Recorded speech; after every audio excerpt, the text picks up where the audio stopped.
राधे राधे। तो आज के इस वीडियो में हम आपको दिखाएंगे कि हमने एक मंदिर में भंडारा कराया था और भंडारा क्यों कराया था वो आपको वीडियो देख के पता चलेगा। शुभ प्रभात, राधे राधे। तो आज सुबह सुबह मैं इतनी जल्दी उठ जाती हूँ कि मुझे सूर्य भगवान की जगह चंद्रमा दिखाई दे रहे थे। फिर मैं नहा कर चली जाती हूँ चाची के घर, क्योंकि उनकी मुझे कॉल आई थी। यहाँ आकर देखती हूँ तो सब लोग पूरियाँ बना रहे थे। फिर क्या बिना देर किए मैं भी जुट जाती हूँ इन सबकी मदद करने के लिए। और फैमिली के साथ बैठकर काम करो और किसी गंभीर विषय में चर्चा ना हो, ऐसा तो कभी हो ही नहीं सकता। तो हम लोग किसी बहुत ही गंभीर टॉपिक में बात कर रहे थे। और मैं अकेली पूरी नहीं बेल रही हूँ, चाची और बड़ी मम्मी भी पूर्ण सहयोग प्रदान कर रही है पूरी को बेलने में। और पूरी को तलने का काम बुआ कर रही थी। फिर बुआ को कुछ काम आ जाता है और वो चली जाती है, तो पूरी तलने का काम मैं करती हूँ। और ये वाली पूरी बहुत अच्छे से फूल भी जाती है, लेकिन कठिन समय आते देर नहीं लगता। जैसे ही मैं दूसरी पूरी डालती हूँ कि आग ही बुझ जाती है और आग जलाने में मैं बहुत ज्यादा परेशान हो जाती हूँ। पर ये आग मुझसे जल ही नहीं रही थी और आग जलाते जलाते तो मेरी हालत ही खराब हो गई थी। अब ऐसा नहीं है कि मैं कभी चूल्हे में खाना नहीं बनाती, मैं अक्सर चूल्हे में खाना बनाती हूँ। पर आज पता नहीं क्या हो गया था, आज तो मैं परेशान ही हो गई थी। जैसे तैसे करके मैं इस पूरी को निकालती हूँ, उसके बाद का काम चाची को सौंप देती हूँ। और चाची के जाते ही आग भी सही से जलने लगी है और पूरियाँ भी अच्छी तरह से फूलने लगी है। मतलब कि मेरी ही किस्मत खराब है। और ये है हमारा लल्ला, मेरी चाची का लड़का, और ये आप लोगों से कुछ कहना चाहता है, जरा ध्यान से सुनिएगा।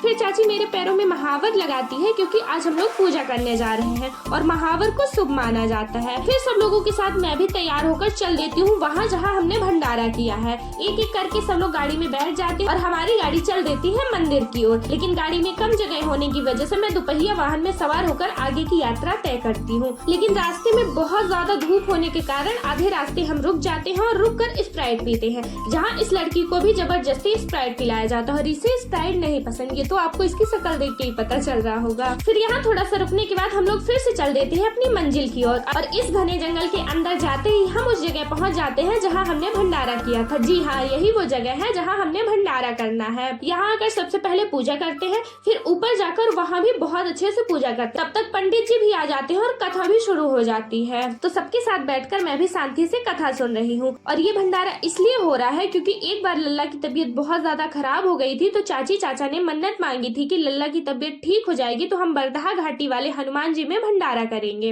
और अब हमारा लल्ला बिल्कुल ठीक हो गया है। बस भगवान इसको थोड़ी सी बुद्धि और दे दे और इसकी शैतानियां कम हो जाए, क्योंकि ये लड़का मुझे बहुत ही ज्यादा परेशान करता है, हर टाइम मुझे तंग करता रहता है। और फिर पूजा समाप्त होने के बाद आरती होती है और आरती होने के बाद हवन होता है। उसके बाद हम लोग मिलकर इन सब लोगों को खाना खिलाते हैं और तब तक हमें भी बहुत जोर की भूख लग जाती है, तो हम भी बैठकर तसल्ली से भोजन करते हैं, क्योंकि सुबह से हमने भी कुछ भी नहीं खाया था। उसके बाद मुझे चाची द्वारा पैसे दिए जाते हैं, जिसके बदले मुझे उन्हें आशीर्वाद देना पड़ता है। और फिर हम बंदरों के लिए भी खूब सारे चने लेके आए थे, तो उनको चने खिलाते हैं और उसके बाद हम चल देते हैं हमारे घर की ओर। आज के लिए बस इतना ही, मिलते हैं अगली वीडियो में। तब तक के लिए राधे राधे।